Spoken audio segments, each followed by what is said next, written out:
দক্ষিণের জেলায় জেলায় বিকেল আর সন্ধ্যে ঝড় বৃষ্টি, স্বাভাবিকের নিচে রয়েছে পারদ। আজ দক্ষিণবঙ্গে কেমন ওয়েদার থাকবে এবং অবশ্যই উত্তরবঙ্গেও বা কেমন ওয়েদার থাকবে, পুরো বিষয়টার আপডেট নেব। আমাদের সঙ্গে রয়েছেন আমাদের প্রতিনিধি বিশ্বজিৎ সাহা। বিশ্বজিৎ, হাওয়া অফিস কি বলছে?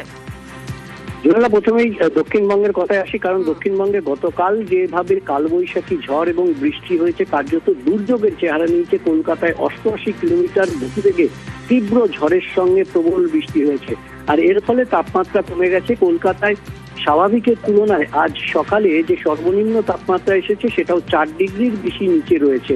এরকম কলকাতা সহ দক্ষিণবঙ্গের বেশিরভাগ জেলাতেই তাপমাত্রা দিনের এবং রাতের অর্থাৎ সর্বোচ্চ ও সর্বনিম্ন দুটো তাপমাত্রাই স্বাভাবিকের নিচে রয়েছে।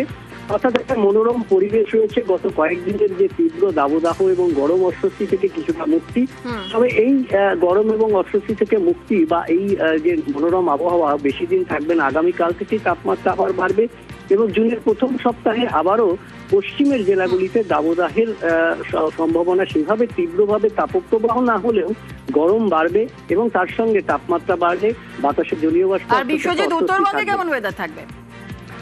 উত্তরবঙ্গেও আজও ঝড় বৃষ্টির সম্ভাবনা থাকছে। উত্তরবঙ্গে আজ নিচের দিকের জেলা অর্থাৎ মালদা এবং 2 দিনাজপুরে ঝড় বৃষ্টির সম্ভাবনা। 30 থেকে 50 কিলোমিটার গতিবেগে ঝড়ের সঙ্গে বৃষ্টির সম্ভাবনা থাকবে। আগামীকাল থেকে উত্তরবঙ্গেও বৃষ্টির সম্ভাবনা কমবে। তবে উত্তরবঙ্গের জন্য একটা সুখবর রয়েছে যে আগামী জুন মাসের 2 তারিখ থেকে আবার বৃষ্টি শুরু হতে হবে এবং সেই বৃষ্টিটা প্রাক বর্ষার বৃষ্টি বলেই মনে করছে আবহাওয়া বিজ্ঞানীরা। কারণ জুনের প্রথম সপ্তাহের দিকেই উত্তর পূর্ব ভারতে বর্ষা ঢুকে পড়ার একটা সম্ভাবনা তৈরি হয়েছে। আর তার ফলে জুন মাসের প্রথম সপ্তাহে অর্থাৎ 2 তারিখ থেকে যে বৃষ্টি শুরু হবে, 3 তারিখ থেকে সেই বৃষ্টির সম্ভাবনা আরো একটু বাড়বে। উত্তরবঙ্গের সব জেলাতেই বৃষ্টির সম্ভাবনা এবং সেক্ষেত্রে একটা প্রাক বর্ষার বৃষ্টি বা সেই ধরনের বৃষ্টির একটা পরিবেশ তৈরি হতে পারে, বর্ষা আসার অনুকূল পরিবেশ তৈরি হতে পারে বলেই মনে করছেন আবহাওয়া বিজ্ঞানীরা। বেশ, ধন্যবাদ। আর বাংলা জুড়ে দুর্যোগে বলি 7, ক্ষতিগ্রস্ত পরিবারের পাশে রাজ্য।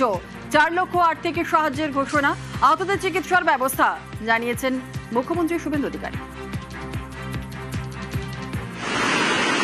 রাজ্যের বহু জায়গায় সাউথ 24 পরগনা, নর্থ, হাওড়া, হুগলি, পশ্চিম মেদিনীপুর এবং পুরুলিয়া অনেক জায়গা থেকেই বড় বড় গাছ পড়ে যাওয়া। কলকাতাতেও দেখেছেন কিছু গাড়ির উপরে গাছ পড়েছে, কিছু ইনজোর্ডও আছেন। ঝড়ে ইলেকট্রিক শক আছে, রেলের হাউস কোলাপস আছে, লাইটনিং আছে, সব মিলিয়ে 7 জন মারা গেছে। আমরা সরকারের পক্ষ থেকে এই 7টি পরিবারকে 4 লক্ষ টাকা করে তাদেরকে ক্ষতিপূরণ ঘোষণা করছি। যারা আহত হয়েছেন তাদেরকেও আমরা কম্পেনসেশন দেব। ওদের যাতে চিকিৎসাটা সরকারিভাবে আমরা দ্রুততার সঙ্গে করতে পারি সেটাও আমরা নির্দেশ দিয়েছি।